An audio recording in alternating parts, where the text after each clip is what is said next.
You're live. Hey everyone, welcome to the Free Assange Vigil. I'm Steve Poikinen. I'm joined by all of my co-hosts, Andrew Smith, Misty Winston, Kendra Christian. We have some excellent guests on the show today. We've been doing this for 85 weeks in a row. That's crazy. I think that's even my fault. So let me kill that. There we go. That was my fault. Yay. Um, we do it live. Let's run the numbers as they stand on February 20th, 2021.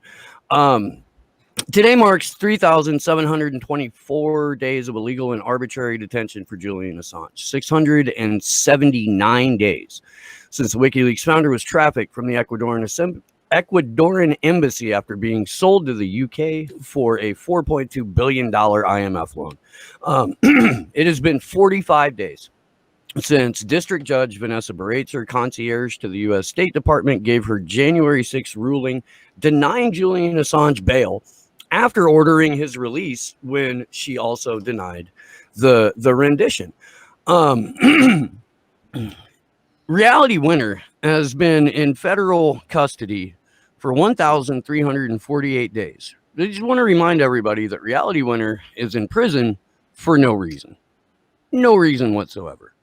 On the positive side, Chelsea Manning has been out of prison for 341 days, and Jeremy Hammond was released from the Oklahoma State Prison 95 days ago. He's been in a halfway house.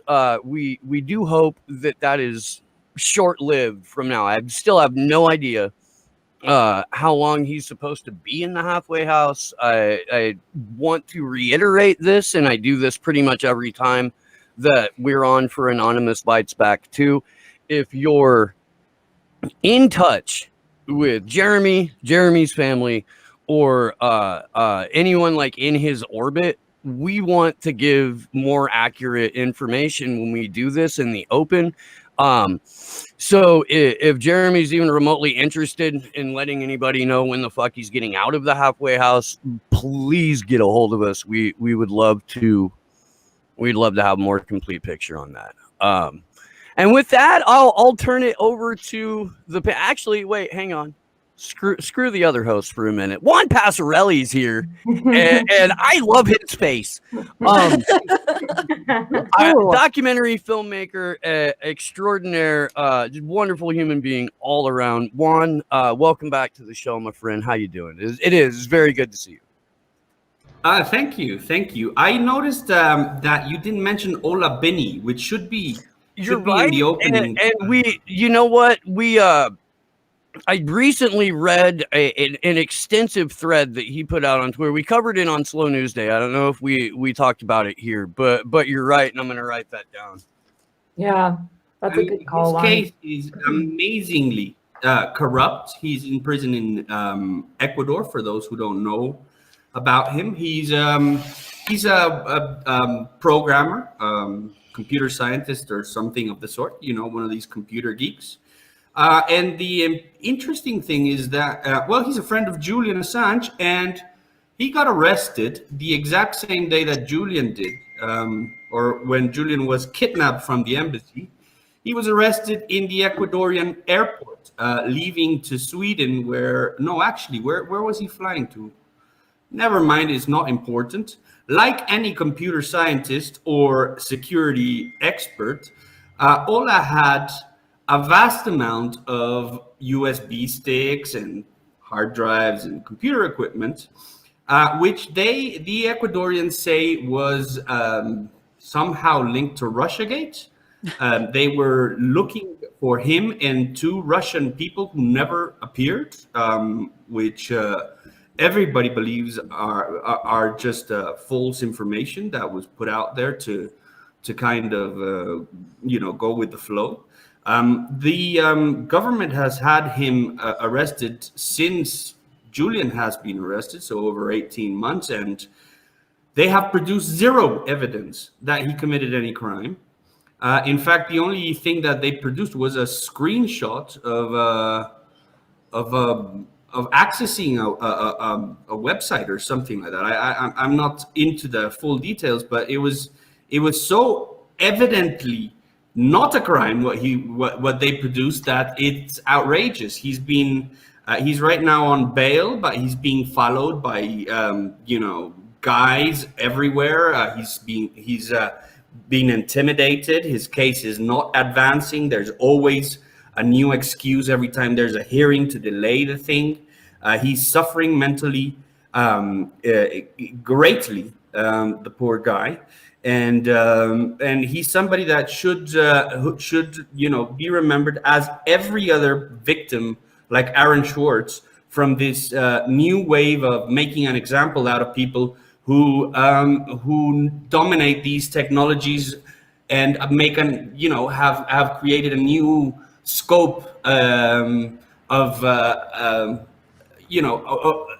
open the scope for us to be able to see new opportunities on the internet of privacy and of transparency that haven't they were at the forefront, and they're being literally made an example of and tortured because of doing that, because of being at the forefront of these subjects that intimidate one government, really, which is the one to blame for, unfortunately, is the United States. And I've suffered all my life, and my generations past me have suffered from the colonialism that comes from living in Guatemala, being in the backyard of the United States. But Ecuador was a wonderful example, and it's going to return to be a wonderful example of a country that will be well by itself without the United States. And unfortunately, Ola got cut up by the same boot-licking presidency of Lenin Moreno, a criminal who should be in jail right now. And hopefully justice will come to him, and Ola will be free, and he will do his time for breaking the Constitution and putting political prisoners, making political cases out of everybody, including President Correa and the brave Foreign Minister Ricardo Patiño, who gave Julian Assange his asylum. And I've been talking for way too long now. No, look, the U.S. has made it perfectly clear that Ecuadorian elections are our territory. Yeah. And not only did we interfere with to the point of installation of the puppet Lenin Moreno, we're doing it again. As we're complaining about Trump interfering with the election and this insurrection and coup that's happening, you're literally doing that in another country right now. Shut the fuck up, hypocrite. So here's the difference. When the U.S. does a coup, there's for a me, it's never been a different scenario. I mean, I've seen so many fucking coups. We suffered it in the 54 in Guatemala. We were the second experiment of the CIA, but the latest one I remember was in 2009. When Hillary Clinton successfully removed the president of the left-wing president, first fucking progressive and democratically elected president of Honduras, and then they sent the Jewish, some sort of Israeli. Sorry, I said Jewish. I meant Israeli security company to try and bring him out of the Brazilian embassy where he was being had asylum. With this crazy Zonar thing that made everybody go insane. But and then they did it to, I know this is a very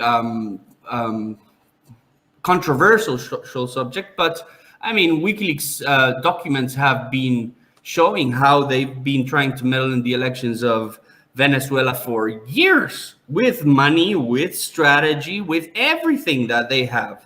And they have not succeeded, thank God. Venezuelan elections, from what I understand, are light years beyond what we have here in the United States in terms of like legality and fairness and transparency and weird. Like Garland Nixon, who's I don't know if you're familiar with Garland or not, Juan. He's fantastic. He's radio show host for 20 some years. Used to host Fault Lines on Sputnik with Lee Stranahan. he was part of Code Pink's election observer team for the Venezuelan elections at the first week of December of last year. And he came back and he was telling us all about the process and how they run their elections and shit like that. And that's why, because the people are committed to having a transparent process. And if you try to fuck with that, if you try to take that away from the Venezuelan people, then that's when they go and start tearing shit up. We need to do that here.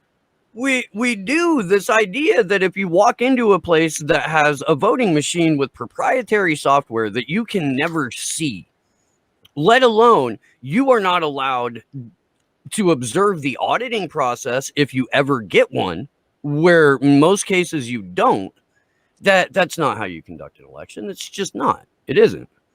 I don't know. I mean, listen, the United States elections consistently rank like dead last among Western democracies for election integrity. That's not an accident. Like, that's not, I mean, I don't know why that's acceptable. Like, you claim to be this, beacon of democracy. You can't even run a fucking election. I mean, get your shit together before you start spreading democracy across the globe. You know what I'm saying? It's ridiculous. Well, it's just a really screwed up system, when the actual majority winner doesn't win. It's the same in the UK where I live. It's just, for me, it's mind blowing. And I mean, I come from a country which is extremely corrupt, but for me, the idea of just having two parties when I was growing up, and we had, dozens of parties running every year, and they come and go and they disappear, and it's that was democracy for me, Of course, it's being run by the same people. Hi, Ray. It's great to see you. Of course, it's being run by the elites, but there's a I don't know. There's a wider range. But in the UK, the idea of getting a third party, something that is not Labour, which is what ideally, somebody like Jeremy Corbyn would have done, or something like that is not Democrat in the US, which is what fuck, I remember. I forgot the name. Bernie Sanders should have done. Sheepdoggy dog. Yeah, Gaslight McSheepdog, chairman of Puckville. That's kind of absolutely insane. It's a two oligarchs ruling the country. We've got Republicans. Republicans fight Democrats over which donors get their balls juggled first. Like that's essentially what American politics is Republicans and Democrats fighting over which one of their donors gets to the front of the line. That's it. Like the people come into play when you need a photo op, or you need to make it look like you're after their vote or their money, when in fact you're not. You don't even need their money. You'll take it because never give a sucker an even break, right? But you don't need it. Joining us now from North Carolina, the founder of Veteran Intelligence Professionals for Sanity, our friend and one of the show's spiritual advisors, Ray McGovern. How are you, sir? It's good to see you. I'm great. Can you hear me? Yes, sir. Yeah. You can. Good. Good to see we're you very all. happy to have you. Well, thank you. Yeah, I may have to break early, but I'm delighted to be with you all again and take stock. I actually feel out of the loop in terms of where the appeal is with respect Well, we can talk about that because there's been a development. There's another extension has been filed by the Assange defense team. I think they're trying to figure out how exactly they're going to combat the appeal. There's something called a counter appeal that they can launch, which basically would allow them to then appeal all of the stuff that the judge agreed with the United States, they would then be able to go back and appeal all of those decisions. I think that they're worried about the implications to, press freedom and things like that. So there's an appeal. I think it's I don't remember the date in March, but it's in March sometime that they're it comes back up. So March 29th, right? yeah. Juan sent me a very helpful flowchart yesterday, Ray. I'll email that to you when we're done with the show. And I gotta say, Juan, I don't even know what kind of coffee you were drinking today, but I'm jealous of it because Guatemalan coffee is my favorite coffee on the entire planet. It is. There is not a better bean on the face of God's green earth than in Guatemala. Thank you. Yes, I was drinking Guatemalan coffee. Without any milk or sugar. Jealous. My favorite is Irish coffee. You can make any coffee an Irish coffee, and that's why it's a favorite coffee. Yes. Beans aren't so good, but the other liquids in there are really very fantastic, especially in the morning. In all seriousness, what I'm interested in is the bail. Is there an appeal to get him out on bail? Anybody know that? That I'm not sure of. I don't think so, Ray. I got the impression from lawyers that the last time I spoke to them that well, they didn't wanna apply for another bail in case it was one of the judges that would hear the case, because it would be a high court judge that would hear bail, and if it is one of the judges that it will later on hear the case, I think they strategically think that would be something that could hinder rather than help. Because if they make that judge make a determination as to whether or not he should be granted bail, whatever that decision is going to prejudice that judge during the hearing, and will also prejudice the other two judges that are on the magistrate panel, because they're going to have to talk. So it will be the way that it's been explained to me is that they can't even reapply for bail until that. Even if they theoretically would, it wouldn't be until after that March 29th date. And then what I got told is that they're not necessarily interested in applying for bail right now because it's been shut down so many times. And it like that even furthers the prejudice in the mind of the judge that's going to hear the next bail argument. And that also the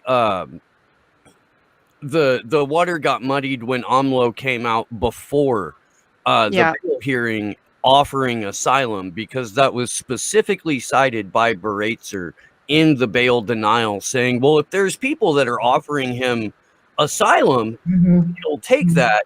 He's a flight risk, blah, blah, blah. Absconding, and then we'll never get him back into our system.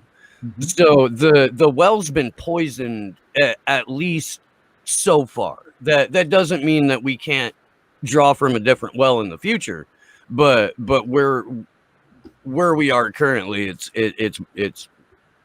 murky. It's incredibly difficult, because at the same time, you know that he's being tortured not only mentally now but physically, because the bloody heating still doesn't work. There was a cold wave last week.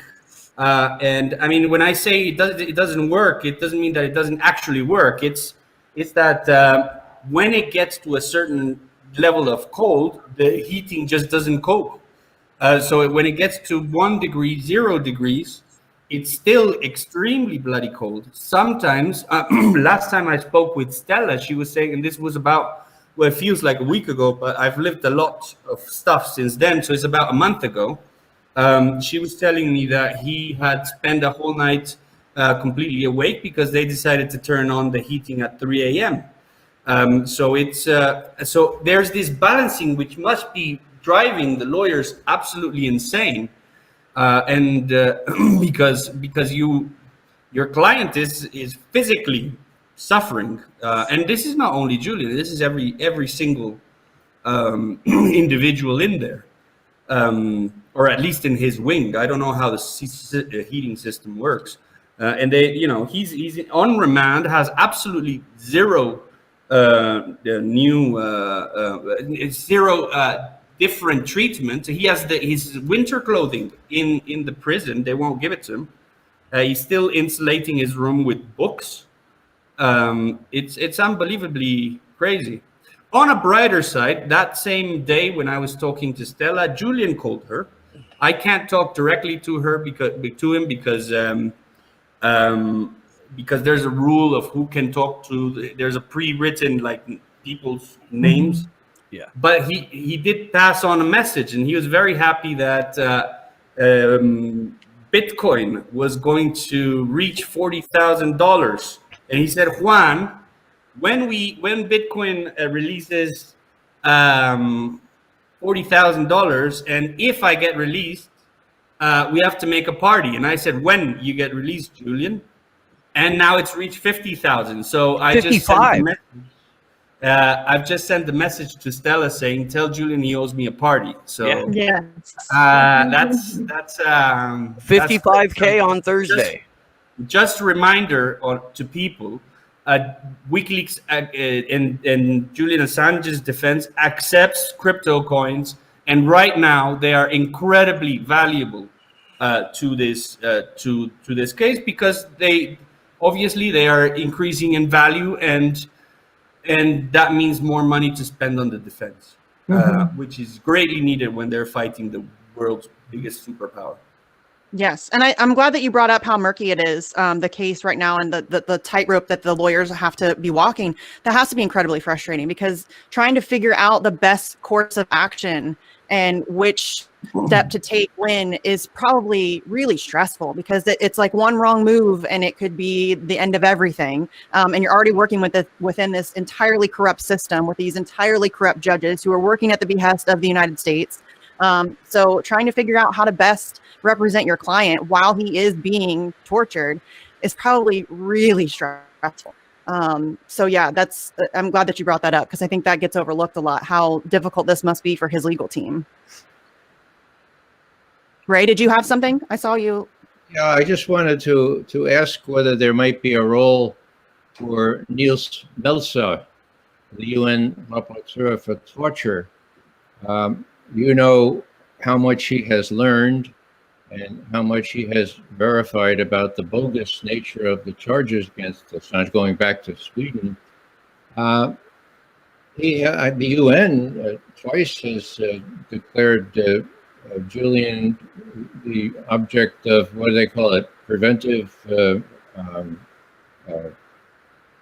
detention without reason. Arbitrary detention. Arbitrary, yep. Say it again. Arbitrary. Arbitrary detention. So, I assume, and you know what happens when you assume things, that his lawyers are in touch with Melzer.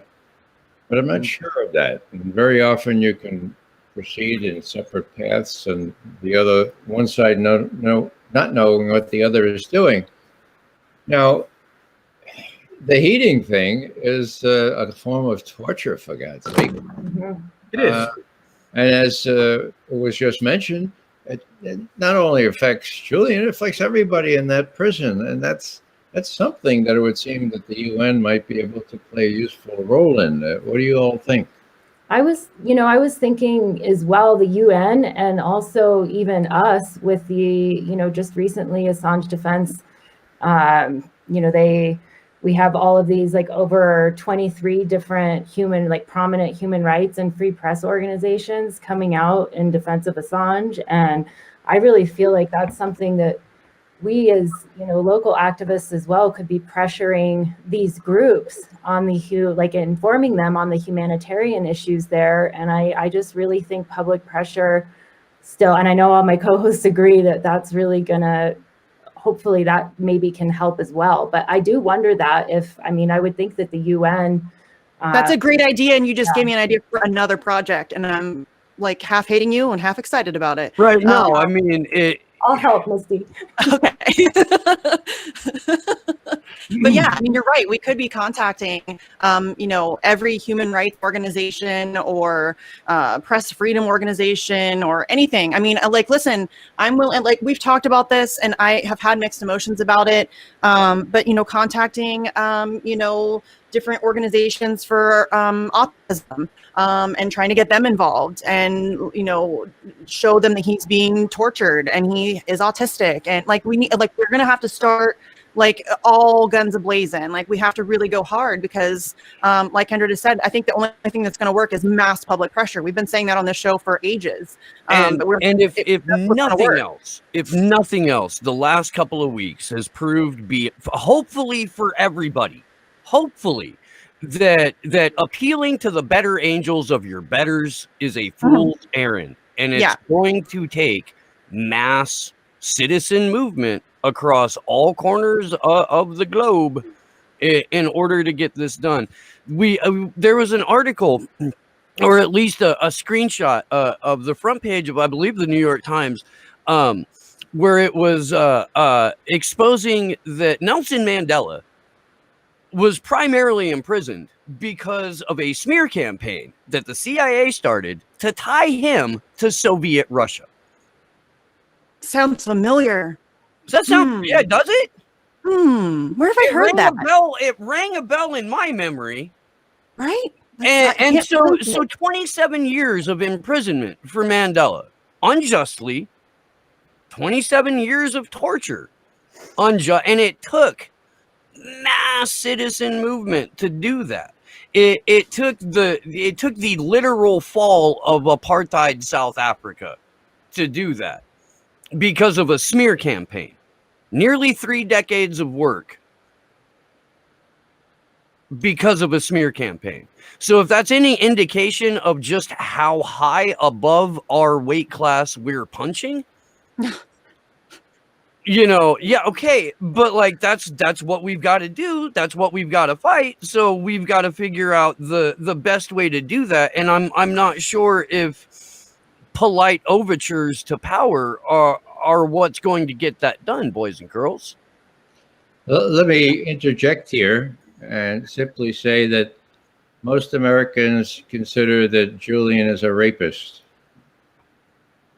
There's no way that Americans can be informed about Julian correctly unless they hear from us. Now, this is sort of a advertisement, but Neil Smeltzer and I, as you may know, spent an hour and 10 minutes or so together on a Zoom thing sponsored by the Unitarian Church in Milwaukee.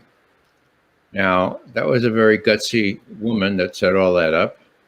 And Nils was just incredibly good, just incredibly direct, explaining how he went to Sweden, how he knows Swedish, how he saw that those police records were doctored and that those women never accused him. He went through chapter and verse. Now, that was our attempt to inform American citizens. Now, and Nils was, as I say, really terrific. Now, we convinced 1,000 Unitarians, Unitarian Universalist people. I think last time I checked YouTube, we had 900 or so views. But it's not as though Niels hasn't made it possible for us to do this in an authoritative way. Now, mass movement, obviously, we have to do that too. But that's really, really, really, really hard if the masses that we're trying to move don't know what the hell's going on. Okay? Yeah. Well, that's the problem with propaganda, and that's the problem with the fact that our mainstream media won't even cover his case, and when they do, it's improperly. So, I mean, you're right. That's part of what this show's about. That's part of what all of our activism is about. And you're right, it is hard, but I mean, that's you have to, and we've seen it. We've been talking about it over the past couple of months. The support for Julian Assange is growing, like it's noticeable. We've seen a lot of people. I mean, Sarah Palin came out in his defense. There's been a lot of movement in the positive in terms of support for him. So I wish it was happening faster. That's one of the greatest frustrations of my life. I can't find the words to make people understand how important this is. I mean, you're absolutely right. We have to, use information as a weapon, and try to inform as many people as humanly possible. Well, and one thing too, just since Ray is going to be in Denver next week for our online panel, I'm going to shamelessly plug that because that's next Sunday at 12 noon. And we're going to have Deepa Driver hosting, and both Ray and Mohammed Almazi as speakers. So we're going to have those links up on Eventbrite. And our Denver group is really, we're pushing this out to quite a few different people. But one group that we're excited about is there is a group called Braver Angels. And this is a group that's trying to bring the left and the right together in the US, and people like me, and talk about a variety of different topics. So one of our group members is there and sending that out to them. But I think, like, to Ray's point, these informational events where people can join and ask questions, and or even utilizing the ones that have already been done, I think that's just great. And I know everybody here on Action for Assange is helped us with all of our connections in Denver to get speakers and do things like that. And I also think, those local type information, awareness type campaigns, especially now, guys, that we do have, for a long time, Niels Meltzer is amazing too. And now we've got through that pressure, I think, with all of these organizations coming out and saying to drop the charges. I think we can really capitalize that. That's more strength behind us, and to get to Steve's point with the public pressure there. I'm so happy that you mentioned that, you say this, Kendra. I've been a little bit away of Twitter, but what you're saying is the United States people are coordinating with the UK people, and that's fantastic. That is great news to hear. I've been a little bit away from the campaign. I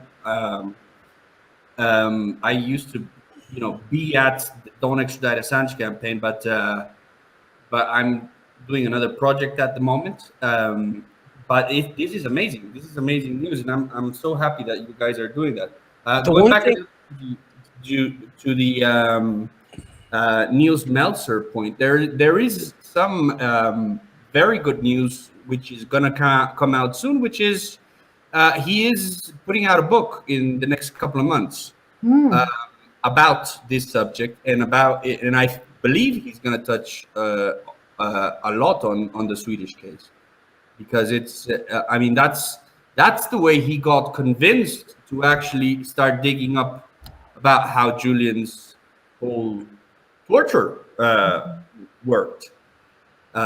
It's because of how these several governments have been, using systematic ways to abuse him, not only through legal means, but through propaganda apparatuses and such, to torture him mentally for 10 years and have him arbitrarily detained. Now, with this winter thing, I think it's a great point. I had not thought about it.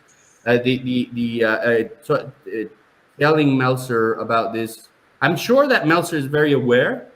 I know that there are some WikiLeaks folk that have a close contact with him.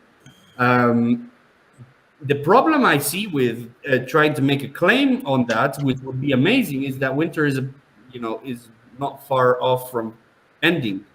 So it would kind of have to be urgent, because this is the type of thing that they can do, and they can do for a couple of months. Nobody will make a fuss. There is bureaucratic wheels that have to take place in order for Niels to go into the prison and start talking to prisoners, etc., etc. And then it's March and April, and winter's done. zero temperatures are not a problem anymore. But I make you a promise. I will talk personally to Niels and see if there is something to do there. And Ray, I just wanted to ask you, when was the last time you cut your beard? The last time I what? Cut your beard. Oh, it was before April 11th when Julian was unceremoniously dragged out. You remember what he looked like. Yeah. And, I didn't want to forget him. Mhm. Yeah. I mean, That's what I had heard, but I wanted to kind of confirm it before I said it. I think it's a great way to pay tribute to Julian. I hadn't planned on cutting my hair or shaving anyway, so when Ray came on and said this, I was like, holy crap, it's Christmas. Thanks, Ray. Beards for Assange. This is how we're going to do this now, and I have an excuse. I will have you know that my 10-year-old often says, Mommy, do you talk to any boys who don't have beards? Andrew was another, and There are a couple, but usually, no, not so much. If Most your people dad have- doesn't have a beard, you have two moms. I just want to make that perfectly clear. All three of you have been doing it, right? I mean, since the beginning. I think Yep. that's such a wonderful action, like solidarity action. You know? Yeah, I've been doing it too. It's easy to forget about Julian. It really, I mean, all kidding aside, he's never in the press in the U.S. And so, I realized that I can't. Every time I pass a mirror or a window, I mean, send up a little prayer for Julian.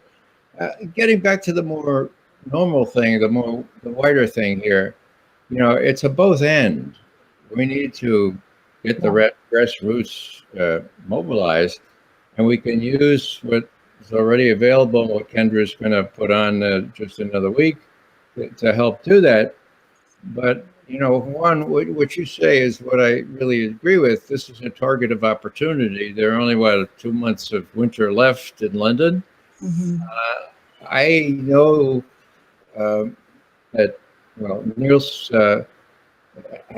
you're right, no doubt that he's informed about this, but has anyone asked him? Anyone asked him to weigh in on this? We have been trying and trying and trying to get in contact with and to have Niels Meltzer on this show, and we are not either well scrubbed or well connected enough to do that. But like we want to take his information, and we want to like go hold physical teach-ins anywhere in the country that we're allowed in a public space with people to come in, because I really do feel like person to person we have a much better opportunity at conveying the gravity of this case than we do via a screen. And we've been wanting to do in-person teach-ins for over a year now. We had them planned before lockdown. Okay. But I mean, the gravity of his professionalism and just the nature of his occupation lends so much weight to his words, and we need them here on this program, but we also need them to be like running through the minds of every American at least twice a day. And whatever I can do to make that possible, I will do that. Okay, now Juan has said that he has a way to get to this. So do I.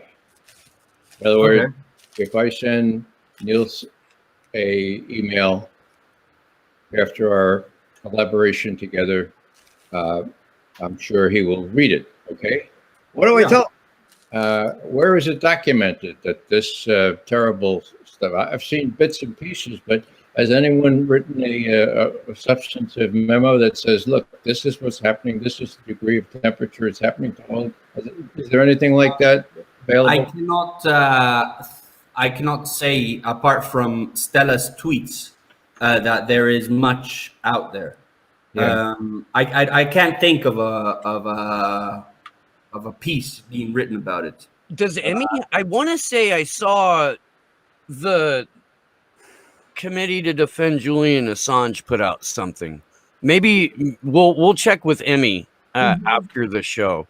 Emmy Boulin. I'll be happy to send you anything I find, Ray. I don't have your contact personally, but I'll get it from the WikiLeaks folks, and It's we really, got you. real easy. 2 R's before McGovern at gmail.com. Or Wow, McGovern. that's very ballsy of you to say that in public. That's all right. That's the email address. I'm really insatiable for people to get in contact with me. That's good. Andrew, you're not saying anything. What's up? Are you awake, I'm Andrew? just feeling a little under the weather today, so I was kind of just hanging out. Sorry. Oh, you're fine. But I did want to get your opinion, Ray, because we haven't really had the chance to talk about it since it all happened, about Trump not pardoning Assange and about that whole situation where just before he leaves office that Friday, the appeal gets filed, he gets removed from Twitter, and then doesn't pardon Assange amid probably the biggest social media push that's ever happened in the last 7 or 8 years in support of Julian. Mm-hmm. So I was just wondering what your opinion of that situation was, right? Yeah. Well, Andrew, it's really hard to predict or to understand what Trump does or doesn't do. There was great pressure on him not to do this. He did run out of time and access to Twitter, which is really something we ought to look into real closely. I just don't know whether he ever was inclined to do it. It's not like he's a grateful sort of person. I mean, if you wanted to get right down to the nub of it, Julian Assange probably helped in that election of 2016 confuse and scandalize enough Hillary supporters that they didn't come out in those key states. What I'm saying is, when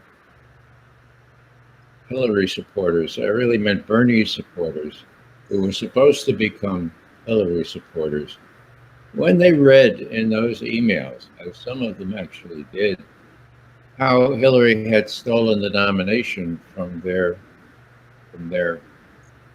Candidate. Yeah. great white hope, me. Their queen. Yeah, well, it's easy for me to believe that enough people were just so turned off by what Hillary had done that they didn't come out in those key states. So all I'm saying is that Trump owes anything to people helping him win the election. It wasn't the Russians; they had nothing to do with it. Julian, we can arguably say that. So I would love to have this conversation because I was curious about this. And there's a gentleman named Victor Tiffany who started the Bernie or Bust organization back in I think it was like 2015 or 2016. But he had obtained all of the exit polling data and everything he could get his hands on about the 2016 election. And when he ran the numbers, he found that 88% of the people who voted for Bernie Sanders in the primary voted for Hillary Clinton in the general election. Out of the 12% that didn't, half voted for Trump, 3% voted for third party, and 3% didn't vote at all. Now I'm not entirely sure because I didn't have the state by state extrapolated data in front of me during the show to look at it, to go over it. I'm not sure if that's enough to swing an election, but this is pretending that votes count. If we pretend that votes count, we can have this conversation. If we want to look at how the United States runs an election, we're probably having a different conversation, or at least a more honest one. Juan Passarelli, you have your hand up. So I wanted to get back a little bit on the pardon situation and on the Silicon Valley situation.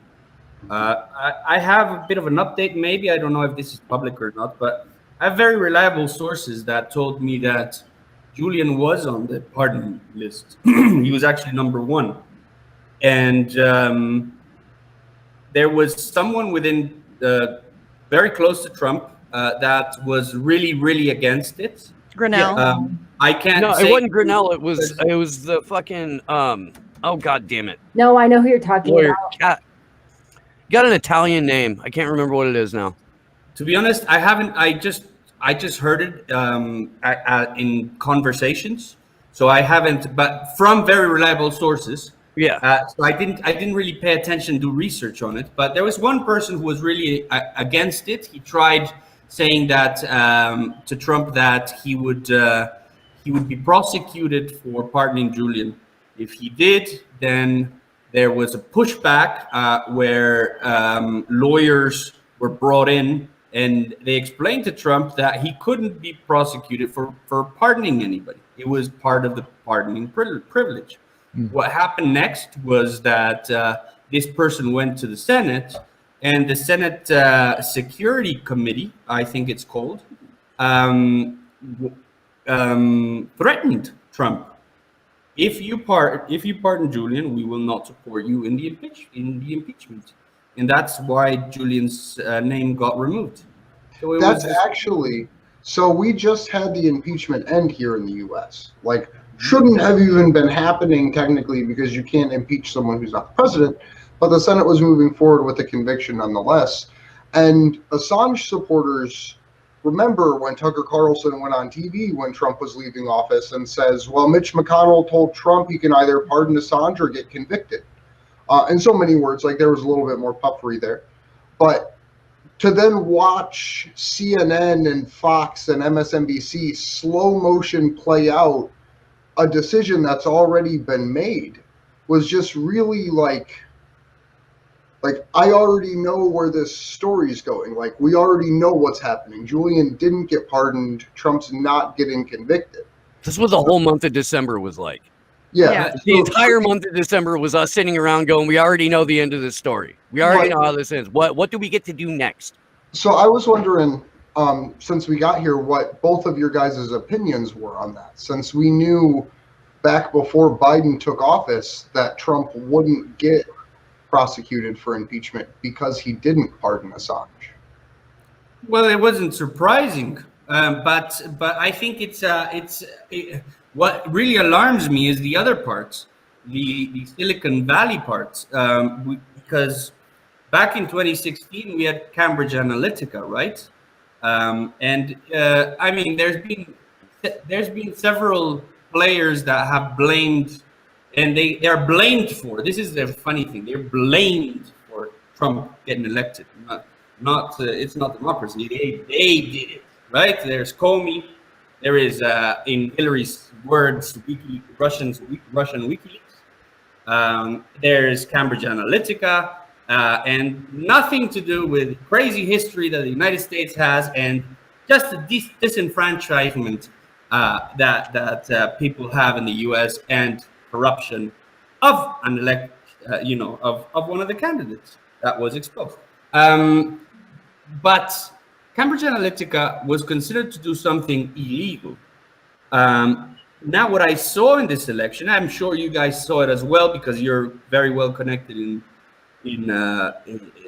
onto social media, and that is there was definitely. I mean, I'm not a computer scientist, so I don't have the facts of numbers, but there was definitely censorship, if not micro-targeting, directly from social media, and this is something extremely worrying, because it's a little small group of very powerful individuals, and they used the guise of.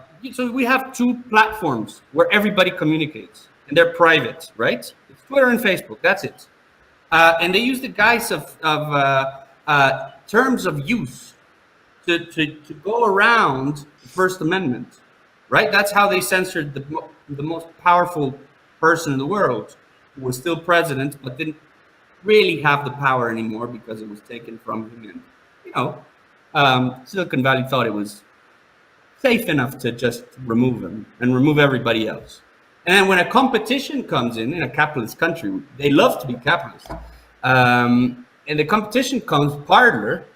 Everybody's censored after the president, hundreds of thousands of accounts And then they move to Parler, and in 2 days, Parler gets wiped out the planet. There is nowhere to actually. They've removed from us what we had in the last 15, 20 years of internet, which is freedom of speech by corporatization.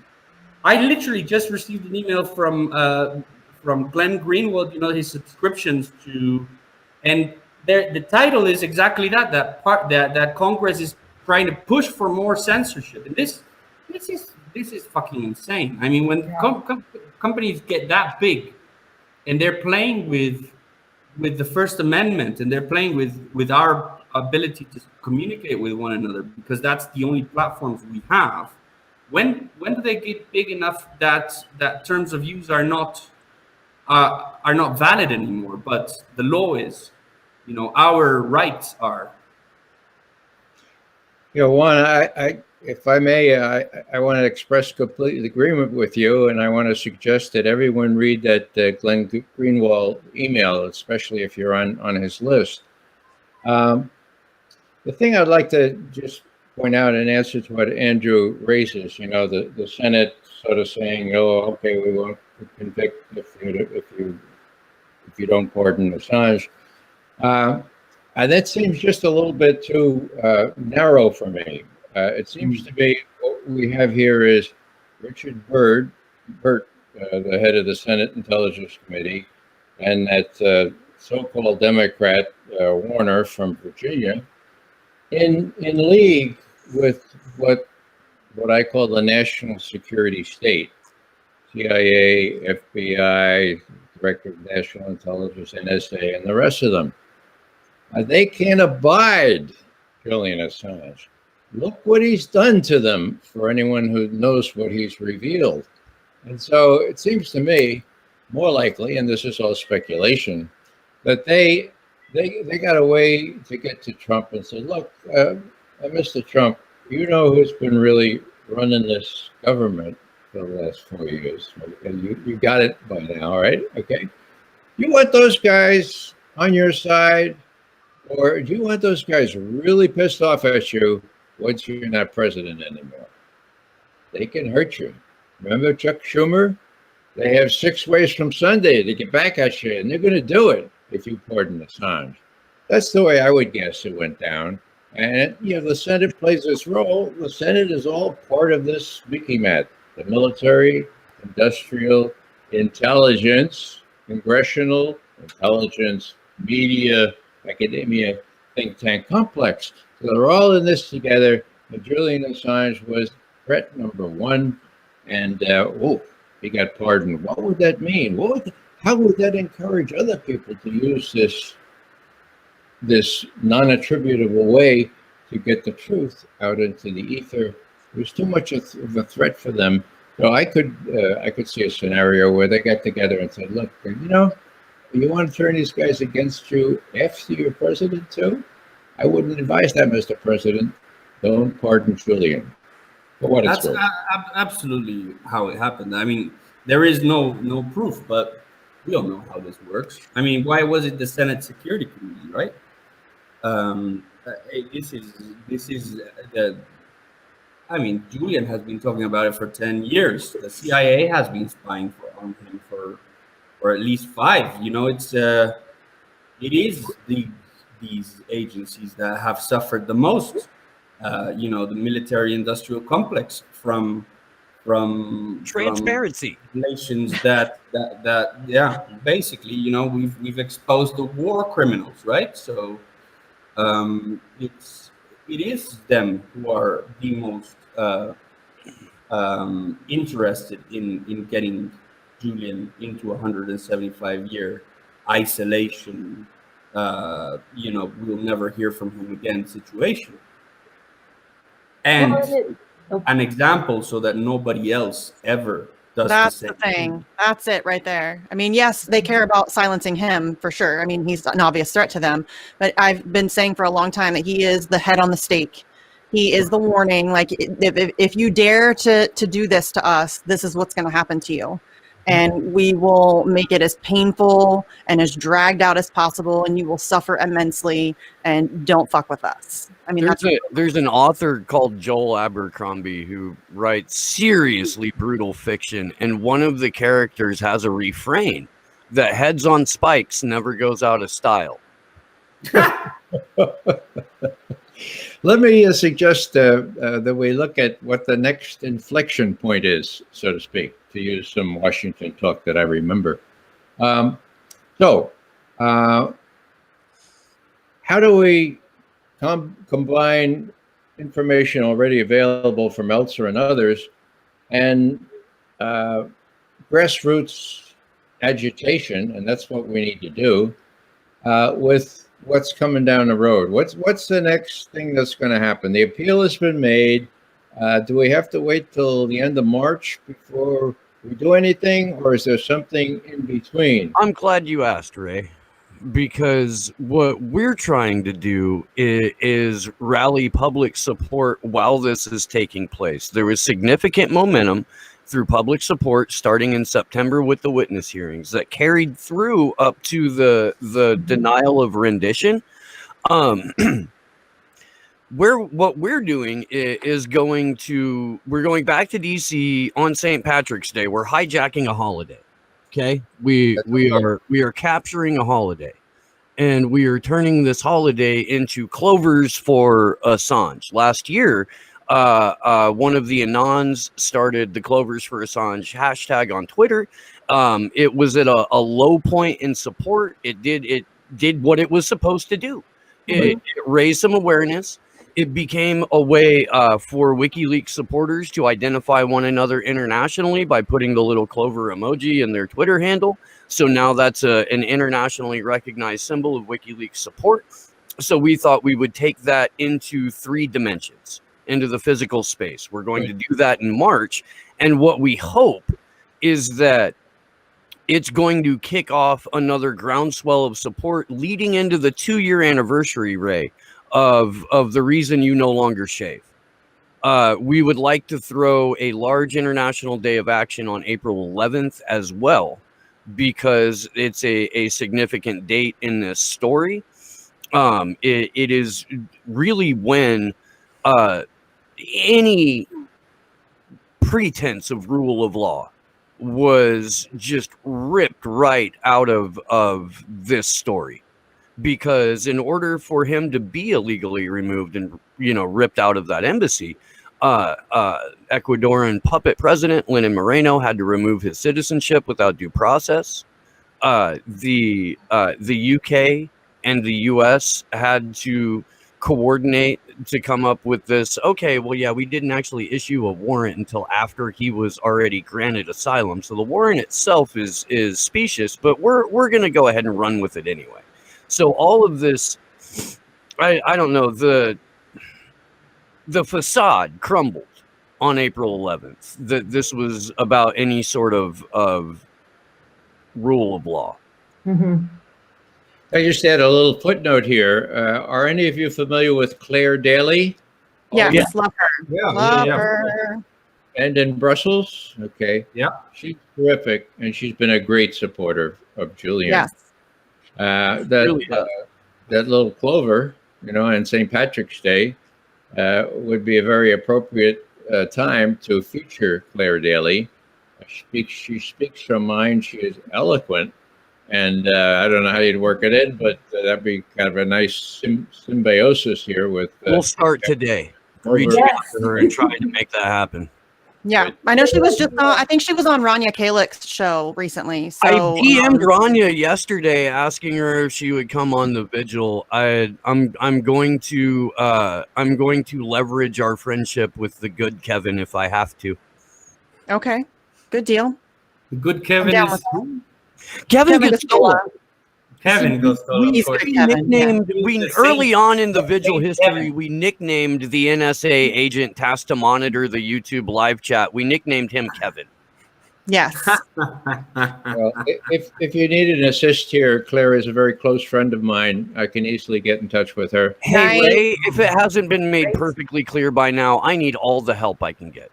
Yes, Okay. we do. We definitely need I all have help. no shame in asking for it. I am not a humble man. I am I'm not a proud man, I guess is what I'm saying. I have goals, and my goals will not be accomplished by me alone. No.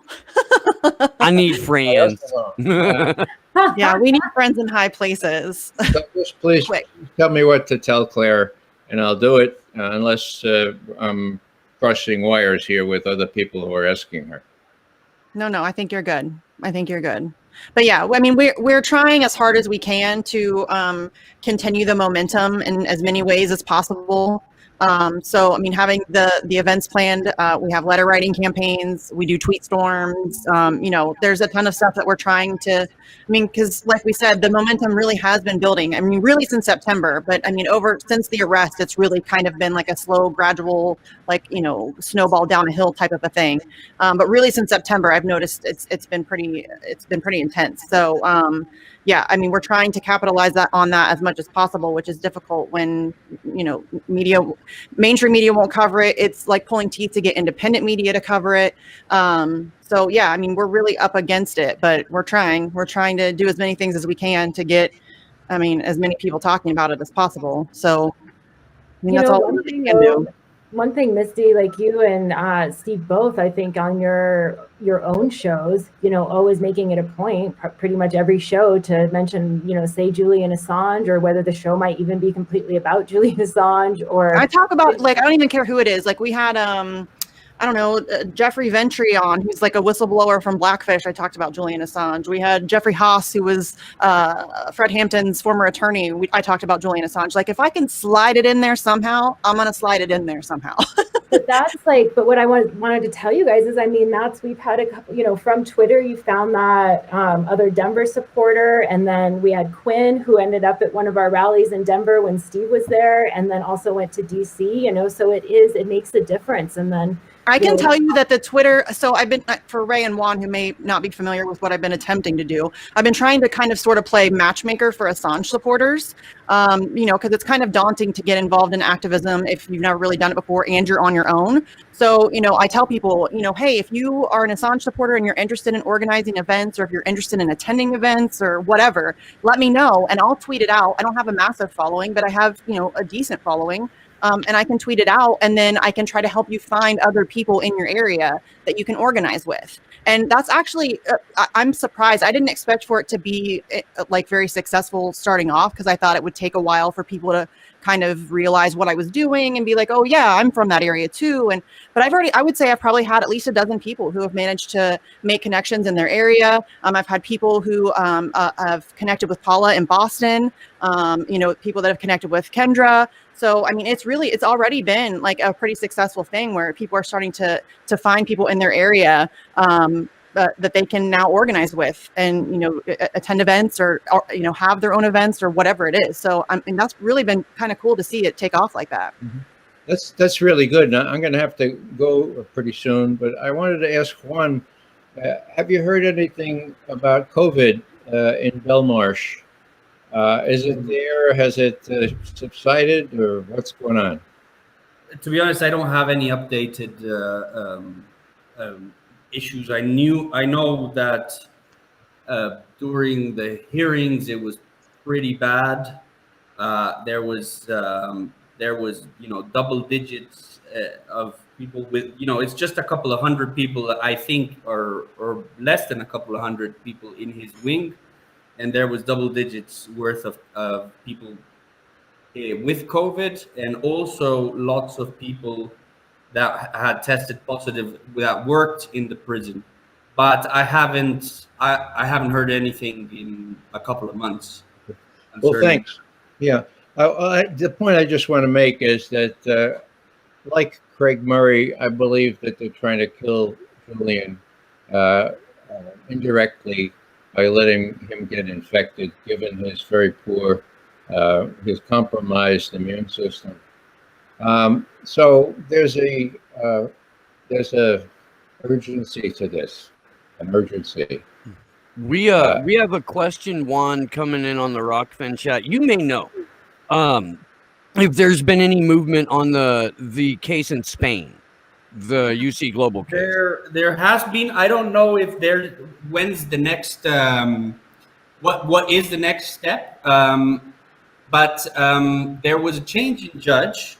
I would imagine that also the COVID situation there is delaying stuff. But the most important part, I think, that has happened is there was a change in judge, and the judge that was appointed is apparently somebody that is positive for us. He, I can't remember his name right now, but he handled famously the case of a journalist, Jose Cuso, who was killed in Syria. And he ordered arrest warrants for a couple of CIA agents who were responsible. So, you know, he is not a judge that will shy away from conflict, which is something that this case really requires, because the last I heard was that the United Kingdom, and to a much bigger degree the United States, were not collaborating at all with the case. I mean, simple stuff like, you know, we want to know which these IP addresses are from, something that apparently is like just a daily transaction that happens because of cybercrime within allied countries. The United States replied with you know, a number of a questionnaire that is quite big. I remember reading it and especially being interested in reading that they wanted to know the identities of the protected witnesses, which to me sounds absolutely insane. If the CIA is the alleged receiver of this information, right? And well, so there's that, and also they've been trying to get Sohar Lahav, the director of security for Las Vegas Sands, to testify, or, you know, be a witness in court. They wanted Sheldon Adelson to be a witness. Maybe it'd be a good idea to say to anybody out there that has been in the security, worked in Las Vegas Sands security department, that might, you know, not be very content with how they were treated. I know that there was racism involved. Israeli people were put above everybody else when it came to promotions and this type of stuff. If they want to, you know, be a part of the right side of history, get in touch. They can get in touch with WikiLeaks anonymously. I don't have many contacts out there for myself, but, you know, it's not that hard to find ways to get in touch. And we will treat you. When I say we, I mean they will treat you anonymously, and any information that you can give. This case is extremely important, just because of the fact that they're trying to kill Julian, as Ray has said. And I mean, in this case, there is the testimony of one of the witnesses saying that they were trying to poison, or at least thinking about poisoning or kidnapping Julian. Mm-hmm. So this is not far-fetched at all. So, yeah, if I may just close by, as we say in Washington, I want to make this unmistakably clear, okay? In seriousness, the next few weeks are crucial in my view.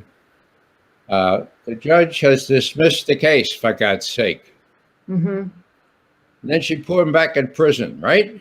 Now, put yourself in Julian's frame of mind. Dismissed, my God! Oh, wow! I'm going to see Stella, and back in prison. They try to ruin him psychologically. There's no reason why he should be back in prison. He served his term for bail infringement before. And the notion that he's going to somehow be scooped up and brought to Mexico without the British authorities knowing it is ridiculous in the extreme. So what they're trying to do is kill him, okay? Now, they know all the things that Juan and others have just said. they know that this judge might do something they don't want. And so even if Julian doesn't succumb to the virus, there's Novichok. Well, I wish that were really funny. The British have all manner of getting rid of Julian in undecipherable ways, just like the Israelis got rid of Arafat. So when push comes to shove, it seems to me that far before the end of March, we may have a situation where, there's an announcement out of Belmarsh, poor Julian has succumbed to COVID. So that's why I say all this information is really good. All these activities are really great, but there should be an added element of urgency to it. And I don't say that just because Julian is a good friend of mine. He is, but because of all it means, and because of his being the example to show press people that they can't do what they're supposed to do. And I'll get off my little soapbox now, but that would be my parting message, that we add an extra measure of urgency to what we're trying to do to help Julian. Thanks very much for letting me butt in on your session here. And I wish you all luck. I look forward, Kendra, to being with you in a short period of time. Julie, Juan, it's good to see you again. See you all again. See you again. Take care of Thanks so yourself. much, Ray. Be careful. Thanks, Ray. Thank you, Ray. Thanks, Ray. Yeah, there is a sense of urgency. There is a sense of urgency, but somehow, it's kind of like a very weird battle, isn't it? It's kind of like good and evil type of situation. Or kind of like I don't even like Star Wars, but it kind of sounds like Star Wars, doesn't it? And in the movies and in other places, in the storytelling world, the good always prevails, right? Now, I don't think that's always the case in real life. In fact, I think there's a huge number of cases where the good doesn't prevail and evil does. So we have to be very vigilant about this. And it's not about I like to touch upon this subject, especially when Ray says most people think that Julian is a rapist or a hacker, or he works for the Russians. Who the fuck cares? The important thing is that it is not Julian's life that is only at risk. It is your rights as a citizen, and you're not noticing, probably, if you're a normal American or a normal human being that is not completely attached to this case like crazy. You're losing your rights, your ability to speak, your ability to know. You're losing it right now, and this is the battle. In the 1970s, it was the civil liberties and civil rights movement that were at the forefront of, shall we say, authoritarianism and democracy. That was the battle. If you were in there, you were at the front line.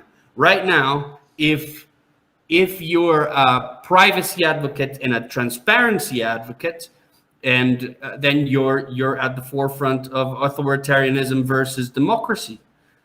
This is our lifetime battle, shall we say, our generation's battle, and it's getting dirtier, and they are getting more powerful, and they have more data of us than ever before, and they can manipulate what we see every single day.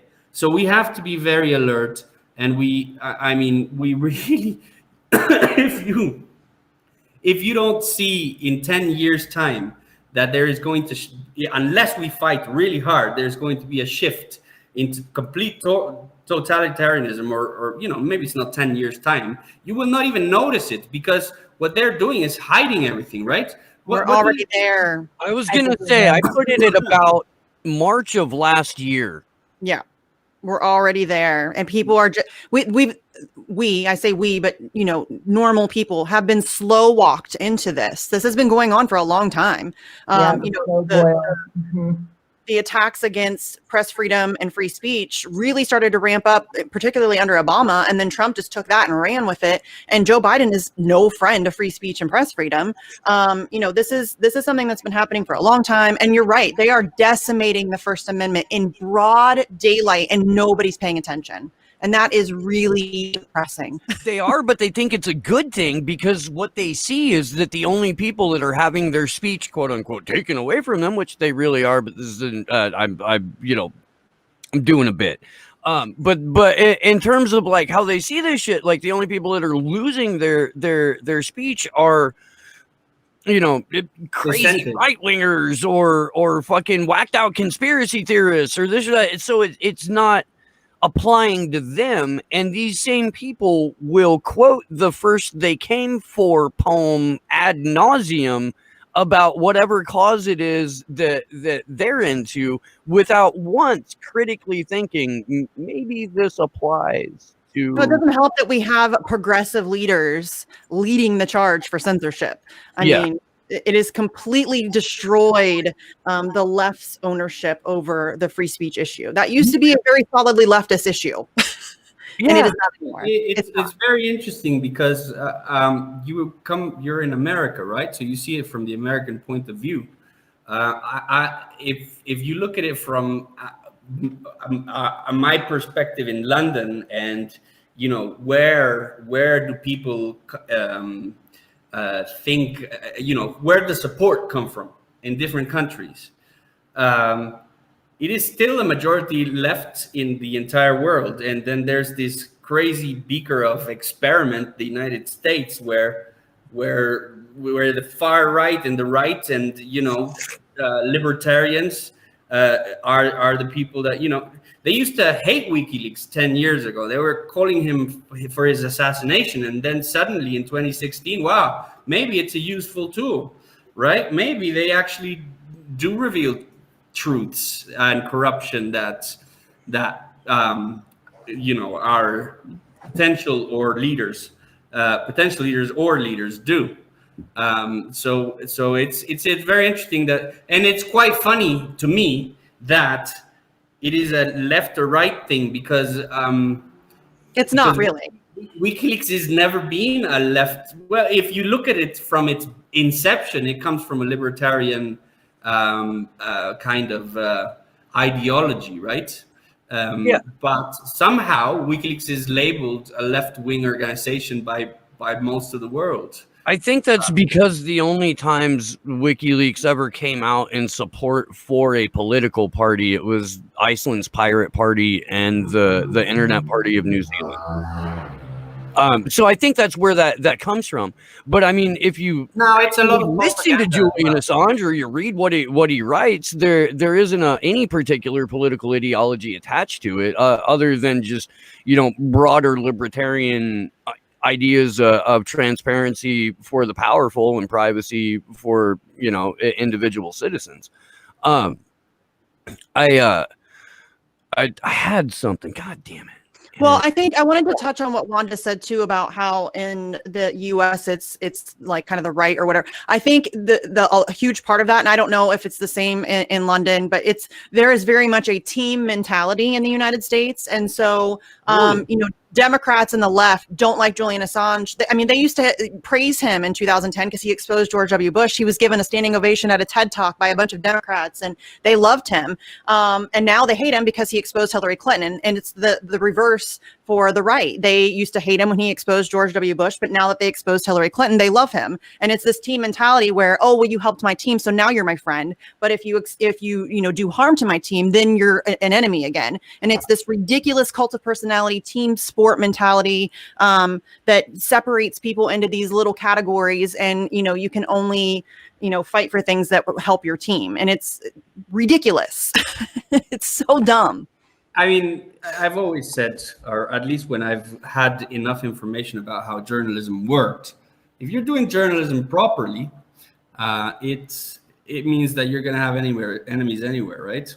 Not just the left or the right, and this binary situation I really hate. There is no such thing as left or right. There is this 3D, 4D type of situation going on there. And I really agree. For anybody who's seen my film, when Julian talked in 2010, early 2010, to the Center for Investigative Journalism, saying that all theories, political theories, are defunct because we actually don't know how our actual governments work, where our internal organizations, how the decisions, how are decisions made, this is the type of thing that we actually need to understand in order to really get a picture of what's going on. Just realpolitik, I think, just chuck down the left and right argument down the drain. It's not worth it anymore. There are values that you can gather from both sides, freedom and liberty from the libertarian side of things, and just human rights, the being educated and the right of medicines from the left. This is the type of stuff that you should be fighting for, and the rest, it's everybody's a communist. It's hilarious. I have close ties because of family to Miami Cuban people, and they really get this idea that the Democrats are communists. It's hilarious. It's absolutely insanely hilarious. When you look at what Hillary Clinton was writing or saying to Wall Street, and how close Wall Street is to, it's very easy to know that there is no such thing as left or right in either party, really. No, we again, man, we have one party that fights for which donor gets to the front of the line.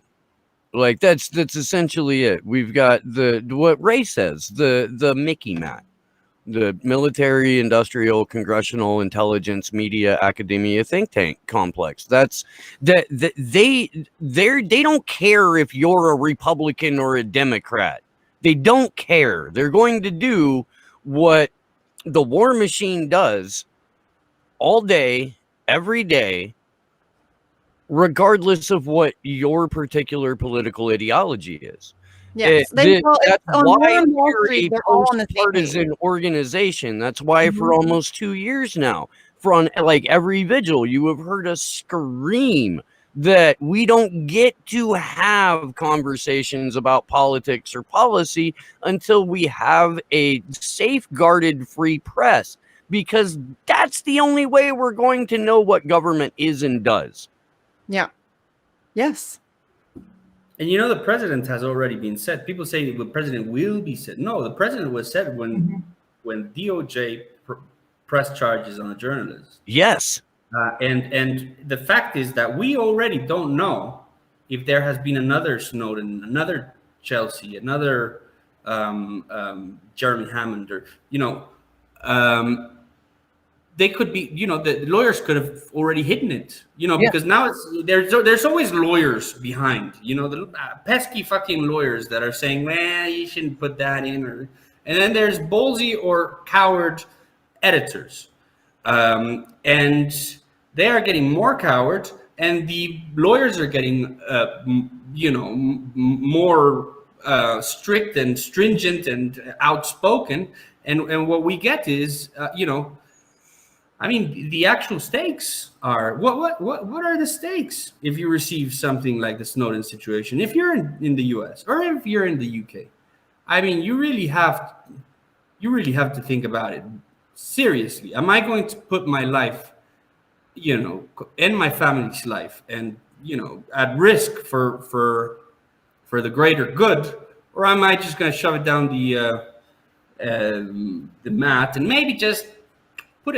out a little one and hide 99.9% of the material I was given. This is what probably is already happening, and what scares me the most is we will never know, because sources come to individual outlets, right? Yeah. And unless these outlets are transparent about what they were given, which they're not going to be, because they're going to be fucking scared, because handling and receiving knowingly or unknowingly classified information is is espionage, Yeah. then you're really in a tight spot, right? Who the fuck wants to be? There is no defense of public benefit under the Espionage Act. You cannot be a journalist under the Espionage. You are either a spy or not. And if you're going to be tried because of just having a classified document that is embarrassing or for the government or worse, that highlights, name and surname of an individual that was criminal, then it comes down to guts. You're fighting, you're doing civil disobedience, but literally, you're getting into the point where your job is illegal, and your job is to inform the public. This is it's already happened. Yes. Now we have to reverse it. I like to bring this up as often as possible because I find it incredibly inspiring. But people always seem to forget that in 2017, Julian Assange, who was already a good 7 years into arbitrary detention, knew he was public enemy #1 of the most powerful people on planet Earth, who would stop at nothing to, shut him down. Published Vault 7 from the Ecuadorian embassy. They still published it. I mean, the amount of courage and integrity it takes to know that you are already under immense attack from the intelligence agencies of the world's largest superpower, and then to publish the largest CIA leaks in history any damn way, like that's amazing. There's not a lot of people on planet Earth with that kind of courage, which is unfortunate, but that's where we're at. Mm-hmm. To be honest, I don't know of anybody that has the principles and courage that Julian has. That's what makes him very special. He always said, I kept on asking for years. He always had the same reply, like, aren't you afraid? Like, this is very risky. And he says, it's not risk, really. You manage risk. You take decisions based on the information surrounding you, right? That obviously changed. They got harder and harder and harder to do over the years, but which makes him the courageous person that he is. But he didn't think he was being courageous. He thought he was doing the best decisions that he could do. So that makes him even more special, I think. He's extremely selfless. Extremely selfless.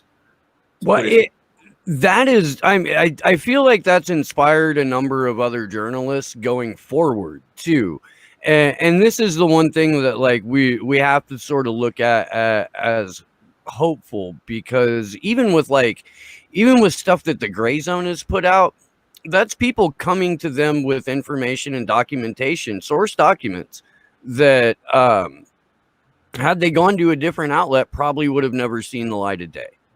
Yeah. And I don't know how like the Gray Zone seems to only focus on a handful of things where they really are like the best in the business at those things. They are. And if that's the niche that you're carving out for yourself, there's like nobody better really right now currently. But we need 80 of those. Lots of those, yeah, lots. We need 80 of those. And there's people that have like hit me up. In the first place, if you have material of a highly sensitive nature, don't hit anybody up on Twitter. Jesus Christ, no. Okay. God. But like I've had people hit me up on Twitter with like, hey, I've got some stuff that like I'm like, yo, I'm not the dude because I don't have the resources to protect you. Mm-hmm. If you're going to be a whistleblower, the first thing you do is get a lawyer. Yes. The first thing you do. And then you and your lawyer start to think about what outlet you might want to take your information to. Pro tip, avoid the Intercept. Yes, do your research on whatever outlet you're going to go to. Make sure go straight to WikiLeaks. Just go straight to WikiLeaks. Just go straight to WikiLeaks is really the best advice. But I mean, Gray Zone's okay too. Like I would be pretty comfortable going to Gray Zone if I were a whistleblower, I think. Yeah, I mean, Max is a fantastic guy, fantastic journalist. Yes. And he showed up to our DC events, which was amazing. Thank you, Rex. And Anya. I haven't heard from McKendra a lot today. She's very quiet. I was listening to you guys in your conversation. You know, one thing I was thinking about your comment about, you know, Assange being selfless. I was thinking, I'm like, that really is, you know, courage is contagious, and that really is what courage is it is a selfless thing, you know, and it's also kind of an altruistic thing, because that's what I always wonder about when we have these conversations, or when you see journalists not standing up, especially now, because it's so clear now, you know, there's really no wiggle room anymore. And, you know, with all the other prominent people that have come out, and you wonder what, you know, how happy they are with the idea of living in this world where they're always, you know, kowtowing to somebody, or they can't say what they think, or who wants to live in that world? So to me, I don't know, it's so many things come back to WikiLeaks and Julian Assange. And not only, I think, is he just a head on the stake, but I also think he is a really huge adversary of theirs. Like journalists could be, if they had, you know, many journalists are when they have that integrity. You know, I mean, I think they were silencing an adversary to push through, you know, the wonders that we see before us. It seems, you know. Yeah, I mean, again, I wanted to go back to the censorship situation and our ability to speak, and how it's being taken away from us. When there's a China banning state propaganda apparatus BBC from their waves, right? China is famously for censorship and surveillance of its citizens, and punishing dissidents. I really, and this is something that people, they don't believe me when I say this thing, but there is no difference in the West right now than there is of a government or a regime like China or like Russia.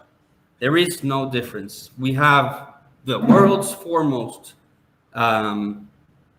journalist as a political prisoner in Europe, well, or former Europe until January this year. One of the oldest democracies, and it's being done under the request and orchestration of the United States of America, the world's foremost democracy promoter, or at least of the ideals of freedom, you know, the American dream.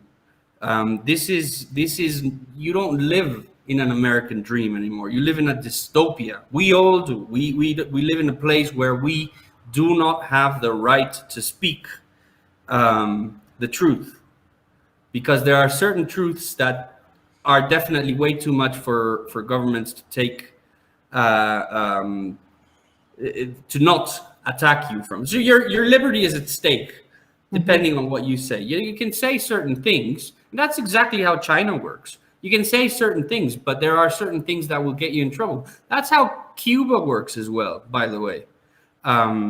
So fuck you, anybody that thinks that you live in a free country. You don't.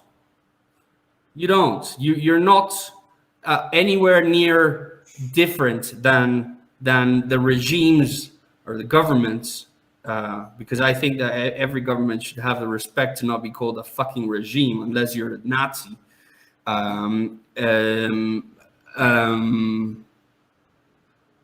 You're not in any different.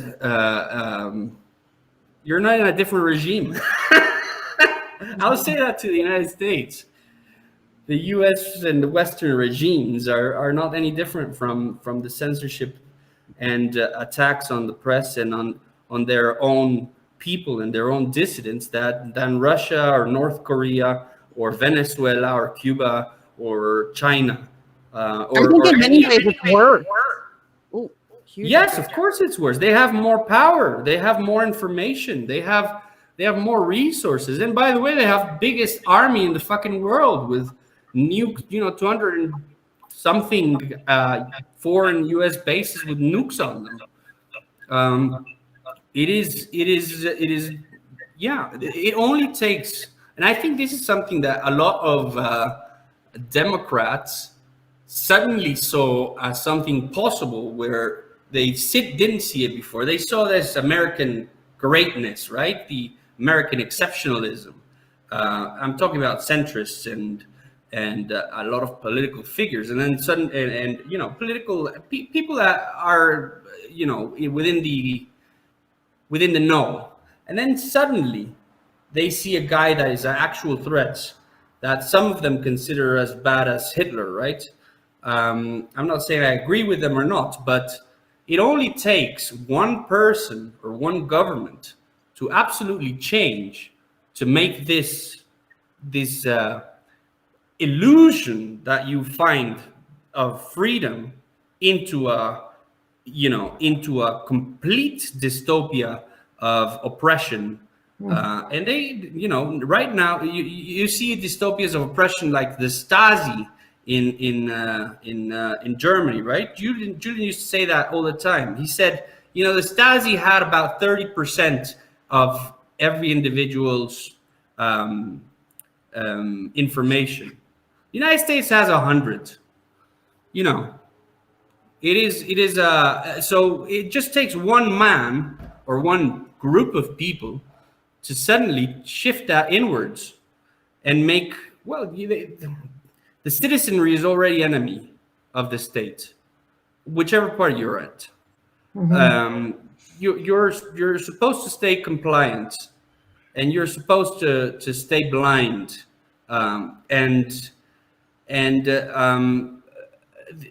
for most part, the citizenry is okay to do that, except for some maybe what they call radical parts of the society.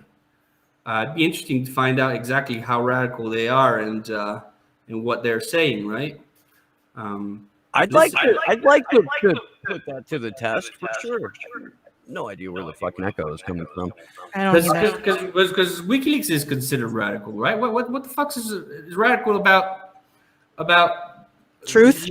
Publishing war crimes? Yeah. About changing the narrative of war that was illegal.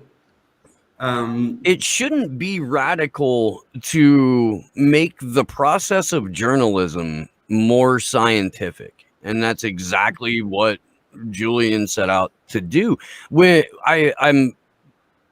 I've heard Julian talk about the Stasi before, Juan, and when he did, what I remember is that he threw out like a 10% number of people, of actual citizens, that the Stasi had convinced to become like their snitches, and the manager or the degree of spying they were able to do and get done with only 10% of the population being willing snitches.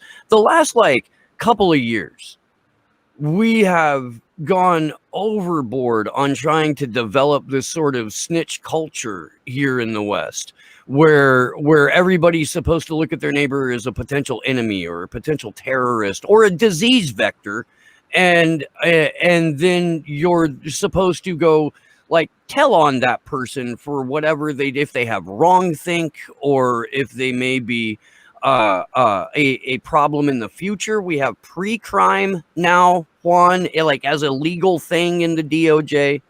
Pre-crime, that's real. We actually started making pre-crime arrests. We just covered it. January 15th, there was a guy whose door was kicked in, had a fucking concussion grenade thrown into it. This is a former service member, veteran, Army veteran, who was a left-wing activist who had been making posts on social media, trying to organize counter demonstrations to the Proud Boys and shit like that. And he ended up getting arrested under this pre-crime for advocating for advocating violence, I think is what they're saying he did. But my point here is that as far back as September of last year, they started monitoring this guy's social media. As soon as the pre-crime division went live at the beginning of the year, they had all the reason in the world to go out and make arrests. This is the one we know about. Mm-hmm. And it was an activist. It was an organizer. It was somebody who was trying to rally grassroots support for a thing that got him arrested. So far, he doesn't have bail. Like a month down the road, no bail for, again,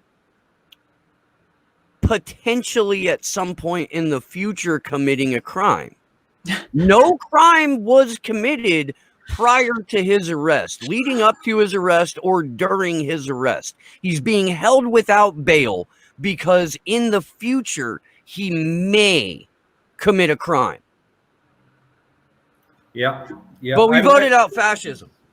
We did it, guys. We beat fascism. Woo! Go team. I just want to make it perfectly clear that if you're at the point to where you think you can still vote, then you're not going to vote out fascism. If you think that fascism is something that can be voted out, Right.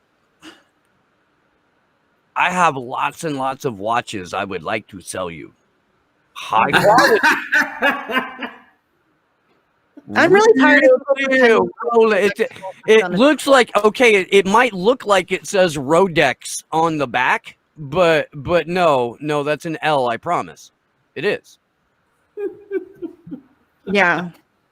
Oh, I'm really tired of people pretending that the electoral system is going to be the saving grace, or that it's even going to help in any way, shape, form, or fashion. I mean, I've been tweeting about this over the last couple of days because it's just really been pissing me off.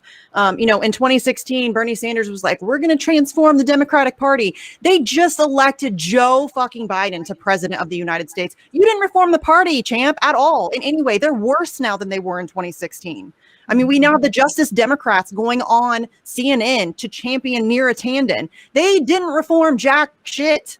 The party is worse. You failed. They failed you. Can we please stop pretending like that's a thing? Reform is not a thing that's going to happen. Period. Stop it. It's so annoying.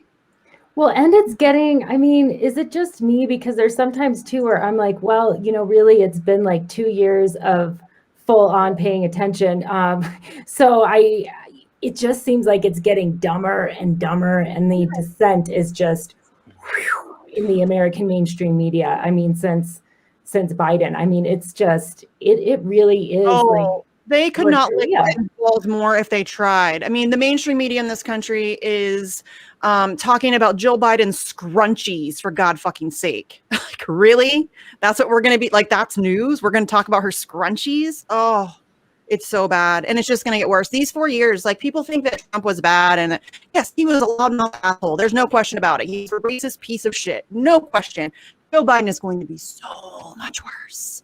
He's already, I mean, look at the shit that he's doing. This is already not looking great, fam. It's terrible. A family of 4 in Syria executed within an hour of taking the oath of office. Yeah. Wow, I missed that one. Yeah, yes. Yeah, drone strike, family of 4. Because he's back now in Afghanistan. I could rattle off a whole bunch of shit that he's done that is unbelievably horrendous. That is worse than things that Trump did.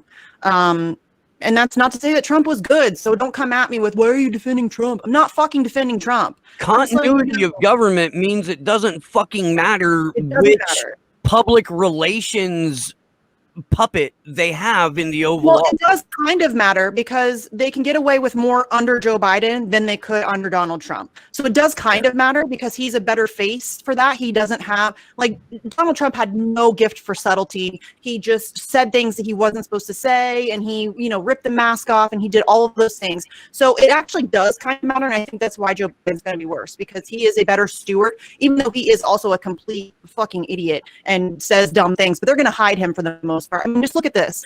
There's a massive weather emergency in multiple states, and he's nowhere to be found. Like, he's not doing anything. He's not doing any press conferences. He's not doing any interviews. He's not going to Texas or Oklahoma or Oregon or any of these places that are suffering. They're going to hide him for the most part. But they're going to get away with a lot more because people, I mean, just look at the media coverage. It's completely glossing over all of the nasty shit that he's doing, and talking about scrunchies and cardboard hearts on the White House lawn, and not talking about any of the things that he's actually doing. And they're all pretending like everything's fine and dandy now that Trump's gone. And so they're going to be able to get away with so much more because people have already gone to sleep. Liberals are asleep. They are conked out. They're done. They're not paying attention anymore at all. Like the day that Joe Biden got inaugurated, like 80 YouTube channels got demonetized or deplatformed. Yeah, It's just going to get worse. Of course.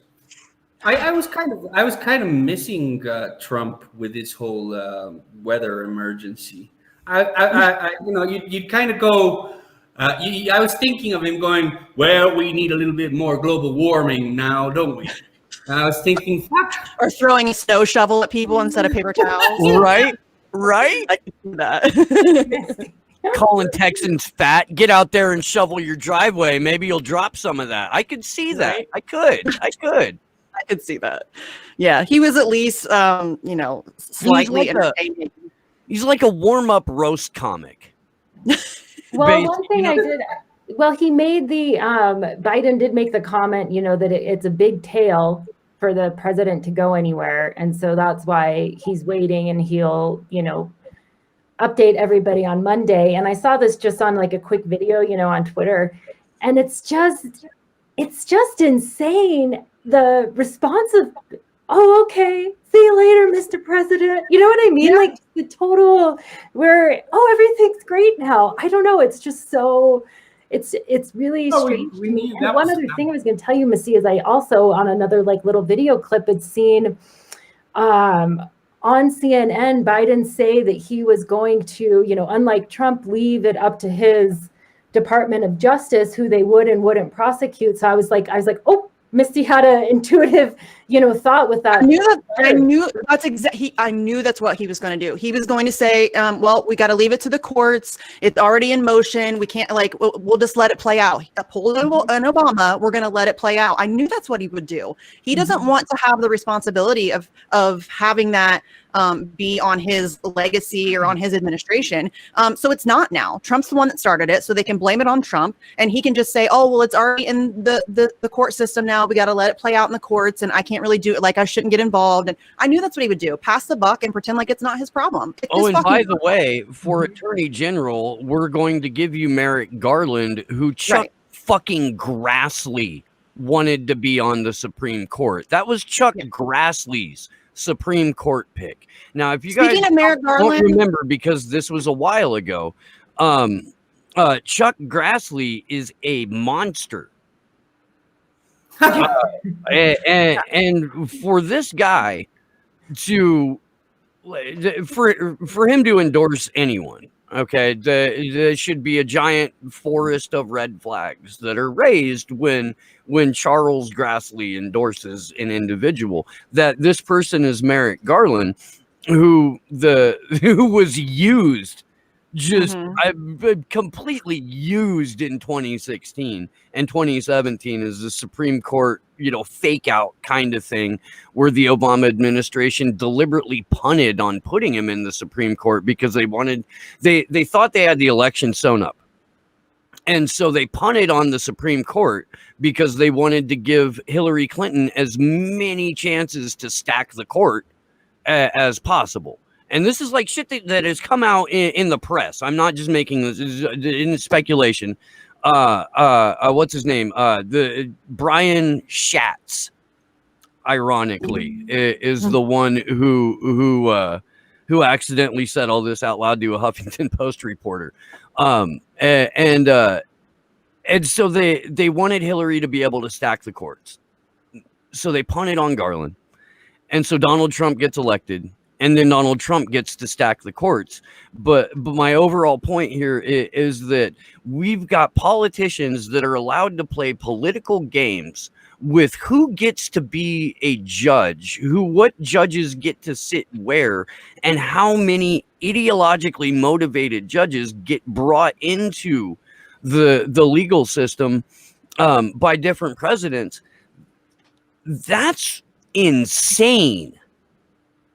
That Yes, and the Supreme Court's lifetime appointment. Like you're allowing a so is the partisan lower actor. court. Yes, the lower but, I mean, courts are lifetime too. yes, but just allowing these, it's such a ridiculous system. And let's not pretend, just so you guys know, the Democrats 100% aided and abetted Donald Trump in stacking the lower courts with a shit ton of judges. Hundreds. Reactionary fuck too. Yeah. You know And what? many times they like fast tracked them. Like, sure, let's fast track these guys. We want to go home for a vacation or whatever. So Democrats are every bit as culpable. What's your predictions? I find it interesting to see a scenario where, it's going to be harder for the U.S. now to win this case, and they know it. There's already precedent set, and there's going to be arguments again of this political situation. This is being discussed in Parliament, that the agreement with the US and the UK does not allow for political prosecutions. All of this is going to return, so the Julian Assange team is gonna fight not only for his life, which is great that we're already a little step ahead, right? But on mental health grounds, that's a bit shit. We want to, I'm sure that they want to save journalism, and that's what Julian would, I think, want as well.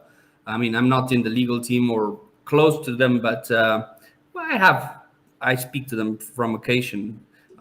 But let's picture a scenario where he does win this round. Will America continue to appeal? Will they? Because there was this outgoing prosecutor saying in the U.S. saying that maybe the cost is a bit too much. You have to kind of weigh your battles, etc. Obviously, that wasn't an accurate prediction of what happens, but will they continue up to the High Court and maybe the European Court of Human Rights, where he is most likely not going to be extradited? Yes. He can be Captain Queen for sure. Here's the thing. This is what Kevin Gostola and I were talking about like mid-December or something like that. The U.S.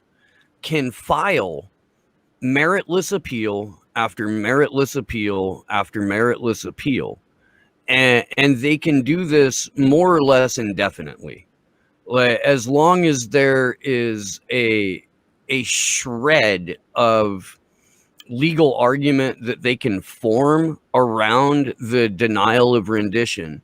They can continue to file these appeals, and the only thing that happens is Julian continues to languish and be tortured in Belmarsh. That may be that's a win for the national security state. That's a win for the Five Eyes. That's keeping him off of the playing field. And as long as they can keep him locked up in the Guantanamo Bay of the United Kingdom, where nobody, not nobody, because we all do, but the world in general doesn't care that he's being tortured or isn't aware that he's being tortured, where he can be forgotten about, they've essentially won. So what I think the U.S. fears the most at this point is an actual hearing, to where a judge can rule whether or not he should be released. If they can leave it in the, does this appeal have merit? Do we get it to the court where we actually have a hearing about it? As long as they keep it in that realm where it doesn't go to the next step, where they actually have to have a hearing over it, he's essentially been taken out of the game. So I do believe that the U.S. knows that they can't win this case. I believe that they know they can't. That what they put together is fiction that is easily disproven. And in fact, most of the points that were raised by the prosecution were debunked in real time by the defense, and the ones that weren't debunked in real time had been debunked almost a decade ago in Chelsea Manning's court-martial. So the case itself, it is a fiction. Like, it's not built on any substance. So they've got to keep it in this legal purgatory, which essentially keeps Julian in a literal purgatory. Yes. Yeah. But I mean, the High Court is going to happen. I mean, Eventually, yes. Either around May, or it's going to happen after the summer holiday in September. That's going to happen, whatever appeals they do, you know. So it's just it's not a matter of a lot of time. I mean, already every day that Julian spends in there is completely inhumane and disgusting. But what happens in the hearing, you know, after the hearing, if Julian is given you know, if Julian is given, if he wins this next appeal on any of the grounds, and is not released on bail, it puts the judicial system of Britain in a very, very difficult position. It puts you know, there's two powers here, and there's several powers at play here. But if three Supreme, you know, or at least two High Court judges give the case to Julian, or not give the, you know, argue for Julian, it does put it puts them in a very difficult situation to deny bail. And then after he's been freed and can fight, are they going to go to the Supreme Court and do the same thing? You know, this is not the Swedish case at all. This is a hugely different case by far. I'm just mentioning the Swedish case because I've been reviewing footage that I shot in 2011 when it was going up in the court systems, and it was so narrow what Julian could defend. He couldn't bring any evidence into the system. What he was debating was if the prosecution who issued the arrest warrant was a judicial authority, because that's who is allowed to make an arrest warrant. And in Sweden was arguing, yes, a prosecutor or a policeman is a judicial authority, whilst in Britain it has to be a court, independent decision maker which issues the arrest warrant. And that's what they were fighting. And in fact, once he lost to the Supreme Court, they changed the law to make sure that this judicial authority was somebody that was independent. So they basically wanted to send Julian away. They changed the law, and they added an Assange exception, because the only person that this would change the future of, the only person that was in this situation was Julian. And they said this cannot be retrospectively applied. So that only added one single person. So it was Julian's law. It was Julian Assange's law that was passed in Britain 10 years ago or 9 years ago. And that was a very simple case, right? This was about judicial authorities. And it was so corrupt back then within the prosecution office, Her Majesty's prosecution service, that it ended up in changing laws. And what we're hearing now is conservative MPs arguing for making sure that this magistrate, cannot misread the law and actually misinterpret the law as was intended by Parliament, because this law was not put in place thinking about violent terrorists, Al Qaeda members, or whomever other crazy person that wants to blow up a plane. That's why it was left a little bit broad. It was never intended for a person who's never committed a violent crime in his life, and in fact has never committed a crime in Europe, and in the UK, where he's being held as a political prisoner, right? So this, I think it's going to be a very, very hard road for the American, obviously. And this is not, I want to be perfectly clear. This does not mean that I think that this is a win for Julian already. I think that this is very dangerous grounds. I'm just saying that we started the year on a better prospect than we thought we were going to be, right? So, Yeah. So I mean, if it goes to Julian this side, I find it very difficult that court is going to be able to not keep him released, and then that changes a lot, right? And then there's the Supreme Court, and the Supreme Court is gonna most likely just focus on the argument of the political nature of the case, and that's so easily, debatable. Well, you've got the Queen herself saying, "Oh, I don't comment on political matters," when she was asked about Julian specifically. Yes. Yeah.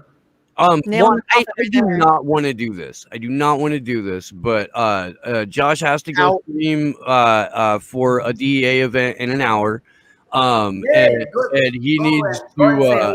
My friends at the DEA. He needs to eat.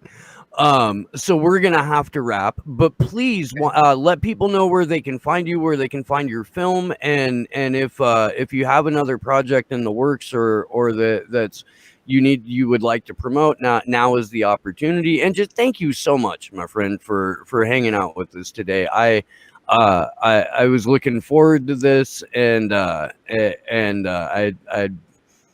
would like to have you on more often. I would, but I know you're hella busy, and so we're grateful for the time you have. You're my favorite crowd to come in anytime. I was so embarrassed that I didn't come last week at last minute. And I'm so happy that you four came in.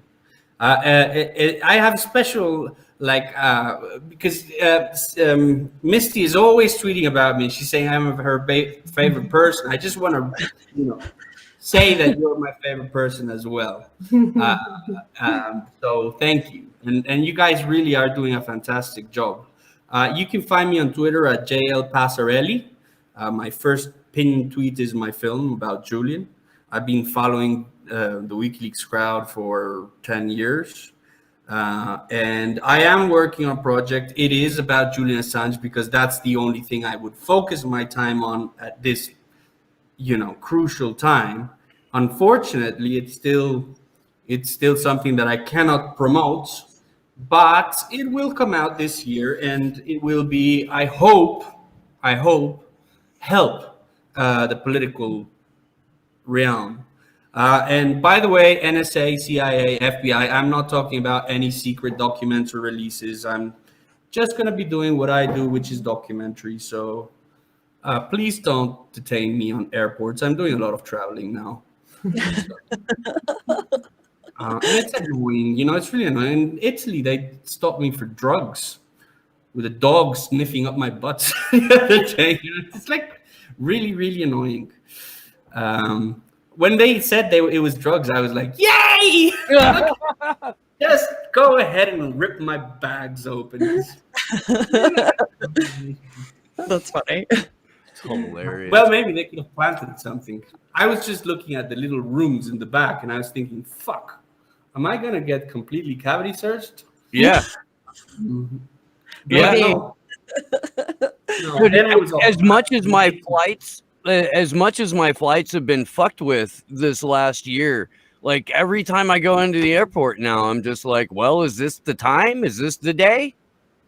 Do I wind up with a hand up my ass? Like, I don't know. I don't. It's an adventure. Yeah. Oh boy. Jesus. Great. Well, Okay, guys, my name go to speak to the DEA. That's an important crowd. The British need to hear your voices. And thank you for doing all that you're doing. And I'm always really happy and honored to be with you guys. If you want to stick around a little bit and bullshit, that's fine, man. We just gotta wrap the stream. Yeah, sounds good. Well, we'll be in touch. And yeah, keep up the good work. Free Assange. Free Assange. Drop the fucking charges. That's what the hashtag should be, really. Yeah. Drop the charges is good.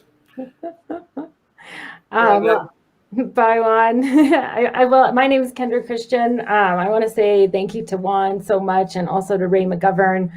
Just incredible guests. Always learn so much when you guys are on. Thank you to all my co-hosts, and was really happy to have a chance to co-host with you guys today. I hope Andrew feels better. Thank you to our amazing chat and to Sleepy Josh. If you want to follow Denver Actions, we're on Twitter at DNVFreeJA. We also have a Facebook page, Denver Free Assange.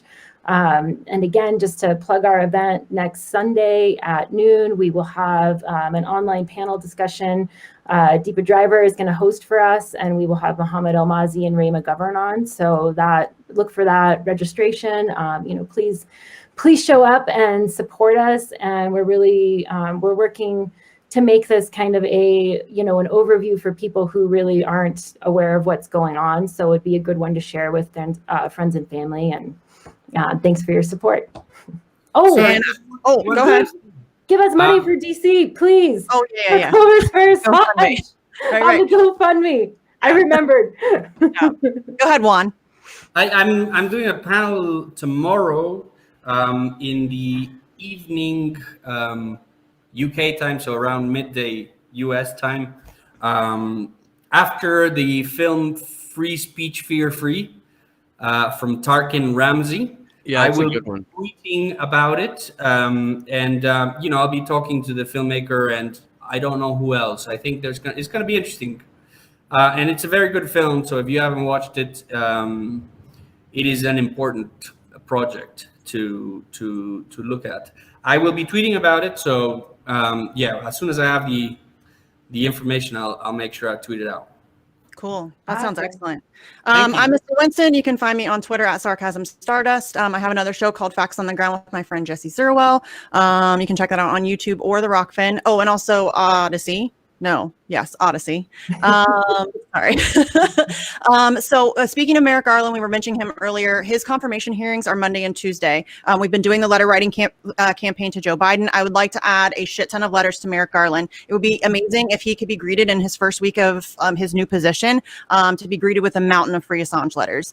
It's a really quick and easy way for you guys to, try to make an impact. It takes like 5 minutes to write a letter, throw a stamp on it, done. So yeah, if you guys can participate in that would be excellent. I don't think I'm forgetting anything. I probably am. I always do, but I'm trying to talk fast because I know Sleepy wants to eat. So yeah, I'll shut up now. You guys know me and my show and what we do. Tomorrow, Pierce Robinson will be joining us. And I'm still weirded out that I haven't had him on yet. But really looking forward to that talk. Zach, the unfit statesman, will be our afternoon Rockfin guest.